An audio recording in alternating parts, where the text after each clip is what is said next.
पनवेल तालुक्यातील जुना मुंबई ते पुणा महामार्गावर पोयंजे गाव परिसरात राज्य उत्पादन शुल्क विभागाने सापळा रचून कारवाई केली। या कारवाई दरम्यान एका 4 चाकी वाहनातून विविध ब्रँडच्या उच्च प्रतीच्या बनावट विदेशी मद्याच्या 12 बाटल्या, 2 मोबाईल आणि 1 वाहन असा सुमारे 5,60,390 रुपयांचा मुद्देमाल जप्त करण्यात आला। यानंतर आरोपींकडून मिळालेल्या माहितीनुसार खालापूर तालुक्यातील तुपगाव येथील एका शेतघरावर छापा टाकण्यात आला।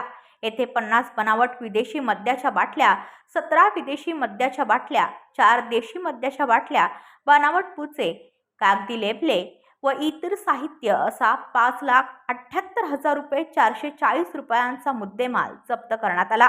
दोन्ही ठिकाणी मिळून एकूण 19,38,830 रुपयांचा मुद्देमाल जप्त करण्यात आला आहे। या प्रकरणी बिन्नू कल्लूर, विनेश्वर एस आणि बिजू उर्वा यांच्यावर महाराष्ट्र दारूबंदी अधिनियम 1949 अंतर्गत गुन्हा नोंदवून अटक करण्यात आली आहे। ही कारवाई निरीक्षक अनिल बिराजदार, PS रासकर, अजित बहरे व त्यांच्या पथकाने यशस्वीरित्या पार पाडली असून पुढील तपास सुरू आहे। राज्यात बनावट मद्य विक्री विरोधात राज्य उत्पादन शुल्क विभागाने कडक भूमिका घेतली असून अशा कारवाया पुढेही सुरू राहणार असल्याचे संकेत मिळत आहेत। ब्युरो रिपोर्ट पनवेल वार्ता न्यूज। आपल्या परिसरातील बातम्या आमच्यापर्यंत पोहोचवण्यासाठी स्क्रीनवर दिलेल्या क्रमांकावर संपर्क साधू शकता। दूरध्वनी क्रमांक 8652414343।